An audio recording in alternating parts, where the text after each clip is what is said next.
mi opinión, en primer lugar hay que decir que hay un contexto de repliegue de las pandillas, grupos de exterminio y de crimen organizado que obedece al nuevo entorno político que se generó desde la llegada del actual gobierno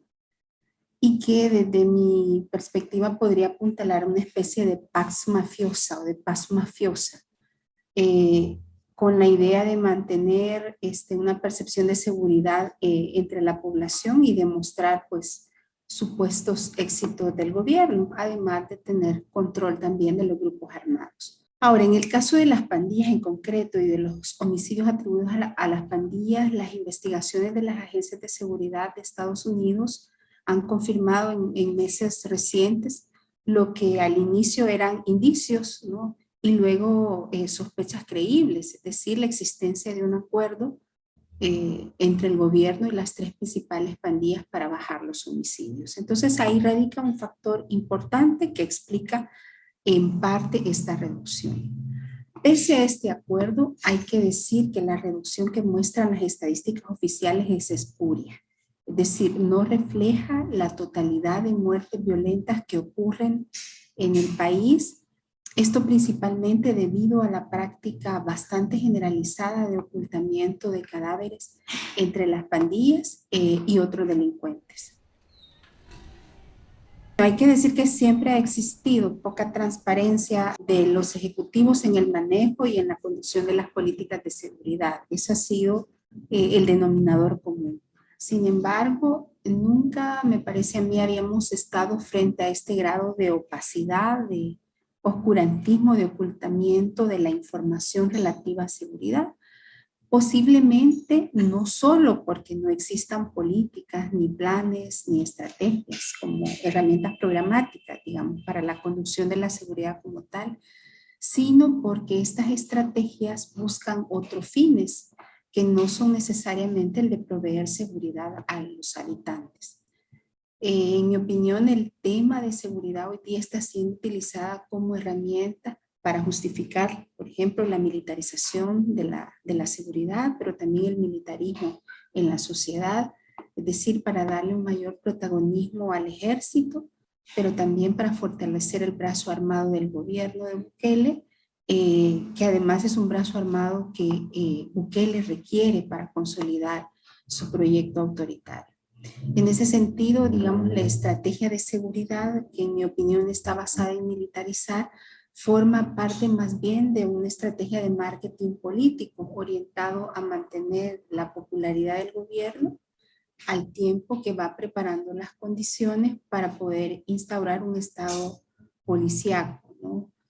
Sobre todo cuando la situación vaya saliéndose del control al gobierno. En ese sentido, no es posible con base a evidencia, con base a documentos programáticos, establecer la relación entre reducción de homicidios o mejora de la situación de seguridad con los planes y programas. Ahora, ¿cómo se les puede dar seguimiento? Yo creo que desde la academia, desde la investigación social,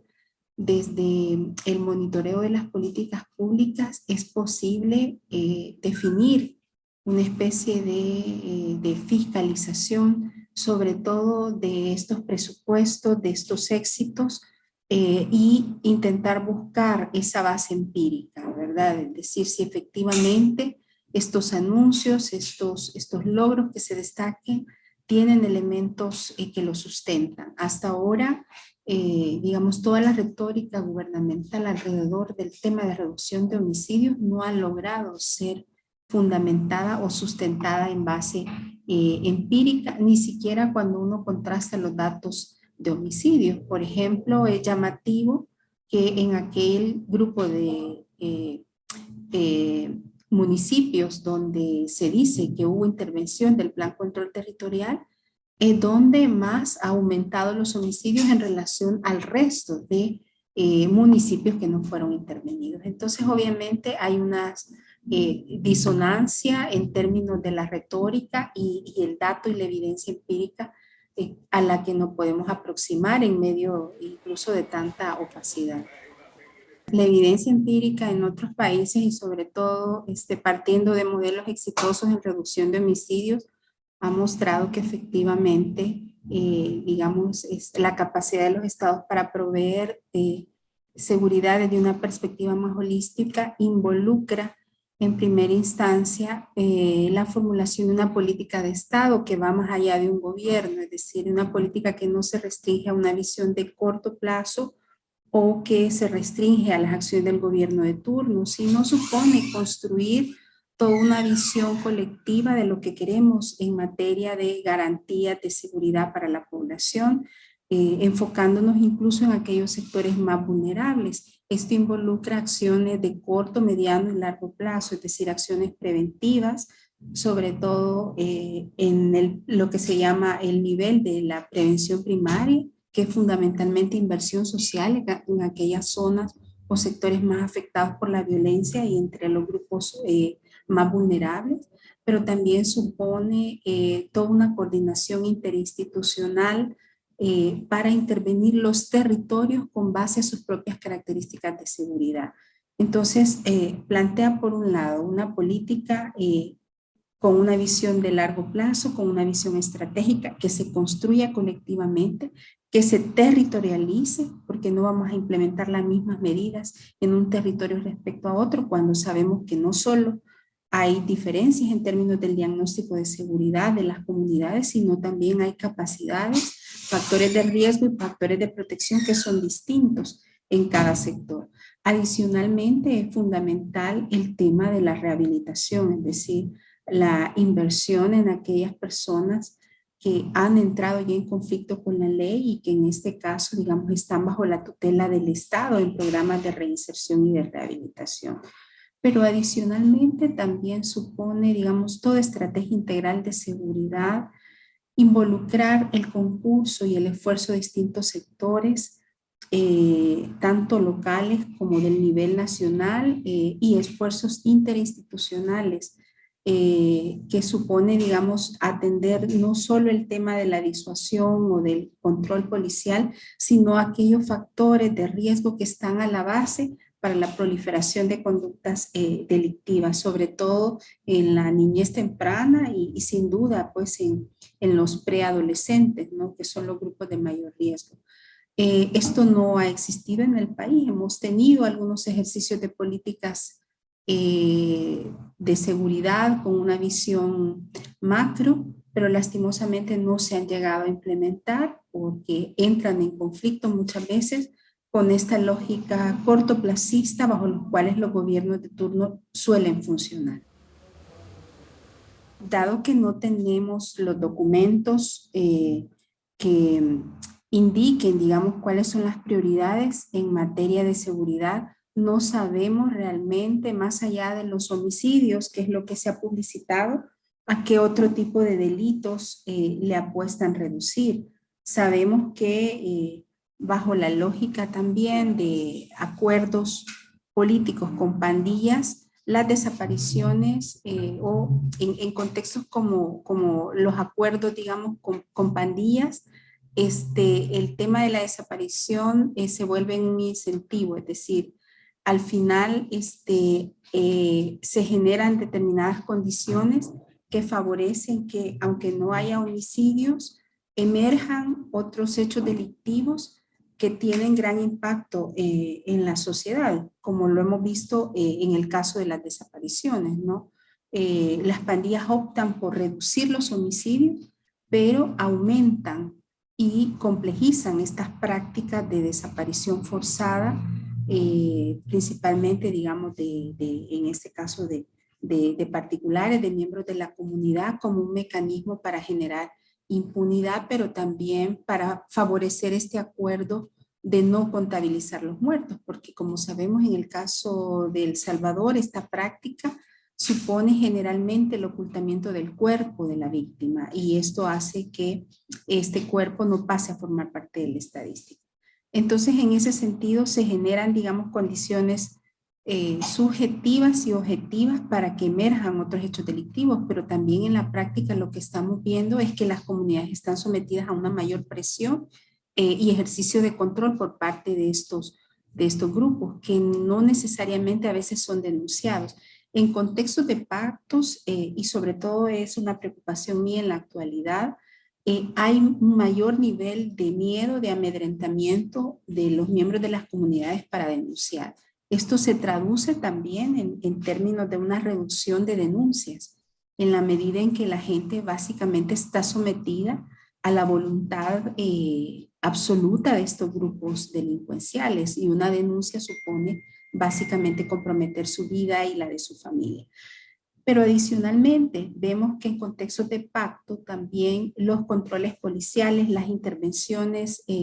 los mecanismos de asistencia a las comunidades se ven disminuidos. En mi opinión, en este momento, estas comunidades controladas por pandillas básicamente están cada vez más abandonadas por parte de las agencias de seguridad, lo que hace que las víctimas estén en una condición no solo de mayor miedo, sino de mayor vulnerabilidad y abandono, que es, me parece a mí lo que está pasando en este momento, sobre todo con los delitos relacionados con las mujeres y con las niñas, ¿no? Hay un tema de aumento de hechos de violencia contra las mujeres que me parece no se está contabilizando adecuadamente, coadyuvado también por el desmantelamiento de estos programas o mecanismos de atención a víctimas, que en los últimos años han ido debilitándose y desapareciendo desde la llegada del actual gobierno. Yo creo que el impacto de estas estrategias mediáticas es temporal y es limitado. Y en ese sentido hay que decir que la gente, en mi opinión, sí apreció, sobre todo en el primer año de gobierno, la reducción de homicidios. Y eso se reflejó también en las encuestas y en la evaluación que la gente hacía del tema y de la gestión de seguridad. Pero en la actualidad la gente está resintiendo el aumento de las desapariciones, que es un fenómeno masivo que está golpeando a miles de familias salvadoreñas, pero también otro tipo de hechos delictivos que tienen gran impacto en la población, sobre todo en su condición económica, que son los robos con violencia, que me parece, y así lo muestran las estadísticas, que se han disparado en los últimos años. De igual manera, otros hechos como las amenazas y el desplazamiento forzado, de acuerdo a ACNUR, también se ha agudizado.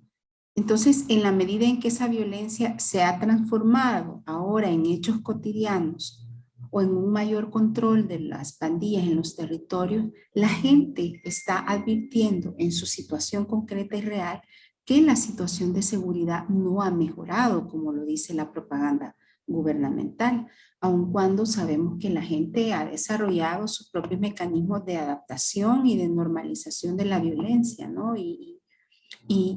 está tratando de lidiar con esto. Pero además creo que, digamos, en medio de tanta oscurantismo, de tanta neblina cognitiva, no solo hay ocultamiento de lo que está pasando por la vía de una mayor opacidad o de sesgo en las estadísticas, sino, como ya decía anteriormente, me parece a mí que hay menos disposición de las víctimas a denunciar muchos hechos. Y esto precisamente por el mayor abandono y vulnerabilidad en que se encuentran, precisamente por el poder que ostentan las pandillas con el actual gobierno. Es decir, las víctimas tienen hoy más miedo que nunca a denunciar, sobre todo estas víctimas que viven en las comunidades que están bajo el control de las pandillas. Pero también, como ya decía, en mi opinión, hay una mayor desarticulación de los programas de atención a víctimas e incluso mayor resistencia de la policía a intervenir estas comunidades donde incluso las pandillas han pedido que no ingresen. Entonces, en tal sentido, digamos, hay más miedo, pero también hay más abandono del Estado hacia las víctimas de la criminalidad. En tanto, pues sabemos que hay un contexto en donde el gobierno tiene negocio con grupos criminales, y en esa línea, obviamente las víctimas no son la prioridad, y más bien se busca aminorar estos niveles de victimización y restarle crédito, digamos, a lo que pueda estar sucediendo en estas comunidades. En ese contexto se da una idea de una especie, digamos, de pacificación en los territorios, pero en la práctica, desde mi perspectiva, lo que hay es un silencio de las víctimas y un silenciamiento del Estado. Ningún personalismo populista ni burbuja propagandística se mantiene en el tiempo, sobre todo si no hay una atención de los gobiernos a los problemas reales de la gente, es decir, falta de trabajo, hambre, inseguridad. Especialmente estos problemas que afectan a las grandes mayorías, que es donde radica el mayor respaldo de Bukele. En ese sentido, el país y sobre todo estos sectores más populares están viendo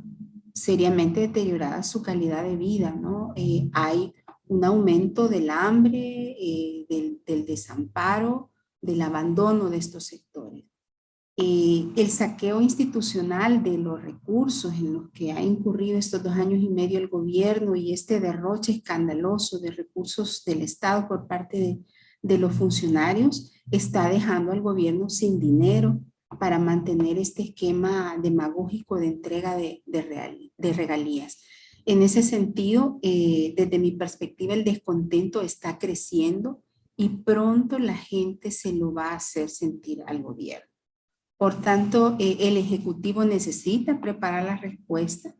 y esta respuesta, desde mi perspectiva, va a ser a través del Ejército y de la Policía, es decir, mediante la represión, mediante la persecución armada.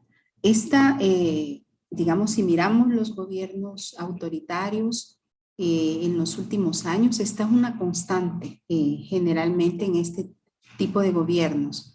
En medio de las crisis, cuando no hay recursos, siempre habrá suficientes recursos para los cuerpos de seguridad, porque necesitan mantenerlos contentos y sobre todo porque necesitan asegurar su lealtad. Y esta lealtad, precisamente tanto en el periodo de la guerra como en la actualidad, se asegura en el caso de las Fuerzas Armadas y de la Policía, asignando mayores recursos. Y desde mi perspectiva, básicamente, a eso obedece este ingente aumento de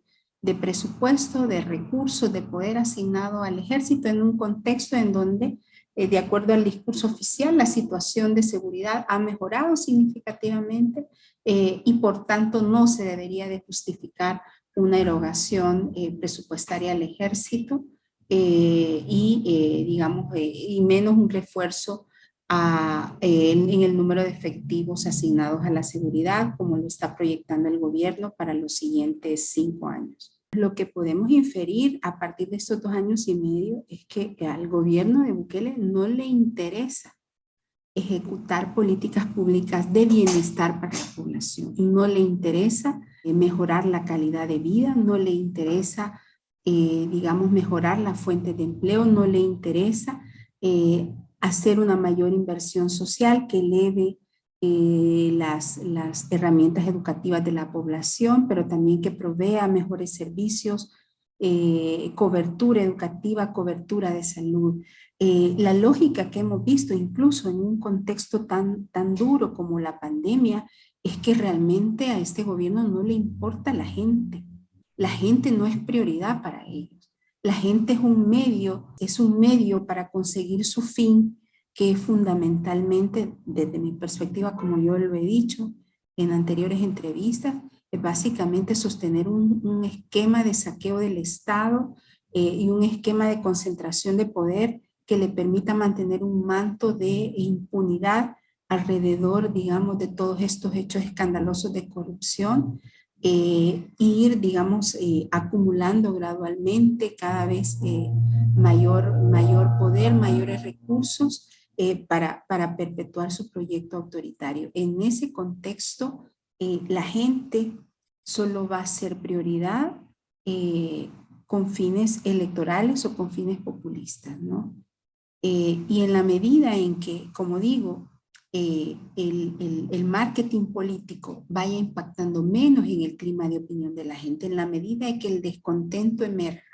en la medida en que el hambre, en la medida en que el desamparo, en la falta de empleo, el deterioro severo de las condiciones de vida de la gente vaya sintiéndose cada vez a mayor escala, en esa medida Bukele necesita fortalecer ese brazo armado del ejército y de la policía, dotarles de mayores recursos, no solo para estar mejor preparados en términos de una capacidad, digamos, de instaurar una especie de estado policíaco, de control social, sino también en términos de comprar sus lealtades. Hemos visto gobiernos como Venezuela o Nicaragua con serias crisis económicas en donde no hay recursos en los hospitales, no hay recursos en las escuelas, ¿verdad? No hay alimentos, pero cuando vemos al estamento militar o cuando vemos a las fuerzas policiales, son sectores que tienen asignados grandes cantidades de recursos. Esto lo hemos visto en América Latina en los últimos años y creo que no es la excepción del caso en el caso salvadoreño. Esa lealtad que Bukele requiere garantizar por parte del estamento militar de los sectores castrenses cuesta caro, ¿no? Como en la guerra costó millones de dólares y es básicamente lo que se está haciendo, garantizando esa lealtad, esa fidelidad a través de la asignación de mayores recursos, con lo que supone también avanzar en un proyecto, digamos, de militarismo, retroceder, digamos, en términos de las reformas pactadas en los acuerdos de paz, en términos del rol no deliberante, apolítico que se le asignó a la Fuerza Armada y abrir gradualmente un espacio para una mayor habilitación política de estos sectores. Digamos, al menos, esas eran las metas iniciales. Ir desarrollando un modelo, digamos, de gobernanza basado en la concentración de poder, en la captura de las instituciones, en el control de cualquier espacio de oposición, para ir, digamos, tomando control de todos los recursos del Estado, sin mayores controles, sin mayores contrapesos, sin mayor fiscalización. Habrá que ver, digamos, en el curso de los acontecimientos si este propósito se mantiene. Yo creo que en la medida en que también vea amenazada su supervivencia a través de investigaciones, por ejemplo, internacionales de lavado de dinero, investigaciones del Departamento del Tesoro que puedan apuntar también a deducir una responsabilidad penal en el ámbito internacional, los escenarios podrían cambiar. Sin embargo, por hoy pareciera ser que esta hoja de ruta que trazaron desde incluso antes de su llegada al poder, de perpetuarse en el poder, de ir acumulando control, de tomar, ejercer un monopolio absoluto sobre todas las instituciones del Estado, y de saqueo y utilización, uso patrimonial de los recursos del Estado, se mantiene, ¿no? Y eso es lo que está llevando también al país a un abismo que probablemente no va a ser sostenible en el corto tiempo. En este contexto, entonces, en donde vamos a ver que tanto ese proyecto, digamos, de acumulación de poder se vuelve viable bajo condiciones de múltiples crisis como las que está enfrentando y me parece que va a enfrentar El Salvador en el transcurso de este y el próximo año, sobre todo relacionado con la crisis fiscal y la falta de recursos, digamos, para sostener incluso el aparato administrativo del Estado.